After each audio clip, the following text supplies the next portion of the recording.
apakah sumber daya alam kita? Apa yang menjadi makna yang paling hakikat di dalam pasal 33 Undang-Undang Dasar itu diterapkan atau tidak? Jawabannya tidak. Lalu sumber daya alam kita kemana? Sumber daya alam kita dikuasai oleh asing dan asing. Di luar negeri asing, di dalam negeri asing. Sebuah realitas yang tidak bisa terbantahkan. Pertanyaannya, Pak, kenapa sumber daya alam kita yang melimpah kok negara hidup dari pajak?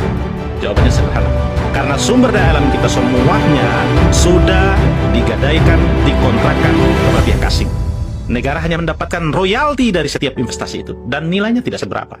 Anda bisa bayangkan, sumber daya alam kita dikontrakkan, digadaikan pada pihak asing, kemudian negara mengemis pajak dan mengemis pinjaman. Sebuah logika berpikir yang sesat yang negara lakukan selama ini, dan membuat kita menjadi termarginal, membuat kita rakyat menjadi tersiksa dan harus kerja mati-matian memperjuangkan kelangsungan hajat hidup kita.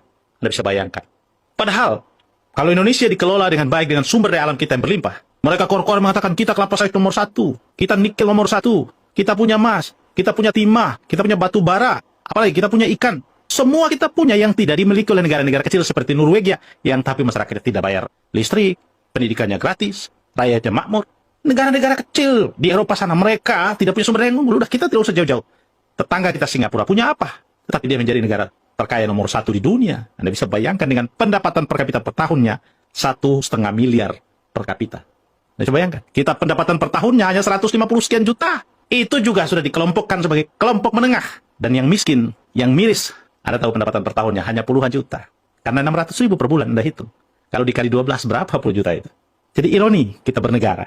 Maka pernyataan pembuka saya tadi, saya katakan, siapapun yang menjadi Presiden Republik Indonesia, sepanjang dia tidak mengatakan bahwa saya akan membebaskan rakyat Indonesia dari pajak, maka dia akan menjadi presiden yang gagal.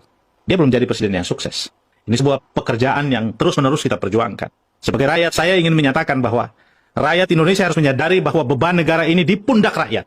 Tetapi mereka yang menikmati gaji, tunjangan, jabatan, perjalanan dinas, dan macam-macam, mereka tidak bergeming dengan penderitaan rakyat. Pemilu ke pemilu kita berganti presiden, berganti menteri, berganti anggota DPR, berganti pejabat sana dan sini. Tetapi penderitaan rakyat tidak pernah berganti. Rakyat terus menikmati penderitaan dari waktu ke waktu. Dan ini sebuah kerusakan yang hakikat, yang prinsip di dalam kita bernegara. Tetapi rakyat kita ini belum sepenuhnya menyadari bahwa ini adalah sebuah tantangan dan sekaligus ancaman tentang keberlangsungan negara ini.